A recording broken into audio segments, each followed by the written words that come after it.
शिक्षा और स्वास्थ्य सेवा आम लोगों की पहुंच से बाहर। आरएसएस प्रमुख मोहन भागवत ने जताई चिंता। भागवत ने कहा कि उन्नत स्वास्थ्य सेवा केवल 8 से 10 भारतीय शहरों में ही उपलब्ध है। उन्होंने कहा कि मरीजों को इलाज के लिए भारी भरकम खर्च करने और लंबी दूरी तय करने के लिए मजबूर होना पड़ता है। स्वास्थ्य सेवा को चिंता का विषय नहीं बनना चाहिए। राष्ट्रीय स्वयं सेवक संघ प्रमुख मोहन भागवत ने रविवार को इंदौर में माधव सृष्टि कैंसर केयर सेंटर के उद्घाटन के अवसर पर देश में चिकित्सा और शिक्षा के व्यवसायीकरण पर चिंता जाहिर की है। उन्होंने कहा कि शिक्षा और स्वास्थ्य सेवा की जरूरत हर कोई महसूस करता है, लेकिन दोनों ही आम आदमी की आर्थिक क्षमता से बाहर है। आरएसएस प्रमुख मोहन भागवत ने कहा कि स्वास्थ्य और शिक्षा आज के समय में दो ऐसे विषय हैं जो समाज में बहुत ही बड़ी आवश्यकता बन गए हैं। ज्ञान प्राप्त करना तो उसका साधन तो शरीर ही है। स्वस्थ शरीर सब कुछ कर सकता है, अस्वस्थ शरीर कुछ भी नहीं कर सकता। वह बस केवल इच्छा ही कर सकता है। इसलिए स्वास्थ्य भी बहुत ही जरूरी है। हम देखते हैं कि आदमी इसके लिए अपना घर बेच देगा, लेकिन अच्छी शिक्षा में अपने लड़कों को भेजेगा।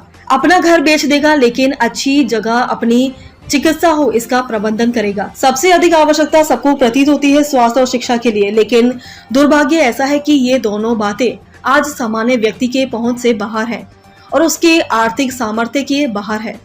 मोहन भागवत ने आगे कहा कि समाज को ऐसी चिकित्सा चाहिए जो सहज सुलभ हो, इसलिए अधिक जगह होनी चाहिए। व्यापारीकरण के कारण केंद्रीकरण भी होता है। कॉर्पोरेट का जमाना तो शिक्षा का हब बन जाता है। अच्छी चिकित्सा पानी है तो कहाँ जाना है, शहरों में जाना है। कैंसर के लिए तो भारत में केवल 8 से 10 शहर हैं जहाँ पर जाना पड़ता है, तो चिकित्सा का खर्च अलग और वहाँ पर रहने का खर्च अलग और जाने आने का खर्चा अलग ही हो जाता है। एक बीमारी है कैंसर की, तो परिवार का क्या होगा। चिंता की बीमारी दूसरी, परिवार के सामने एक प्रश्न चिन्ह, हमारा क्या होगा। इस तरह की कई बातें हो जाती है।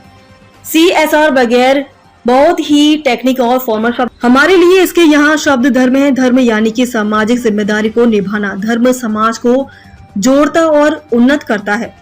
भागवत ने यह भी कहा है कि क्षेत्रीय और व्यक्तिगत मतभेदों के कारण वेस्टर्न मेडिकल रिसर्च को दुनिया भर में समान रूप से लागू नहीं किया जा सकता।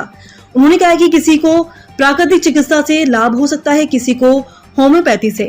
कोई एक तरीका सर्वोच्च नहीं हो सकता। भारतीय चिकित्सा पद्धतियां व्यक्तिगत जरूरतों के आधार पर इलाज करती है। शिक्षा के मोर्चे पर उन्होंने जब बताया कि छात्रों को अभी भी बेहतर शिक्षा के लिए लंबी दूरी तय करनी पड़ती है, ठीक उसी तरह जैसे मरीजों को उन्नत स्वास्थ्य सेवा के लिए लंबी दूरी तय करनी पड़ती है।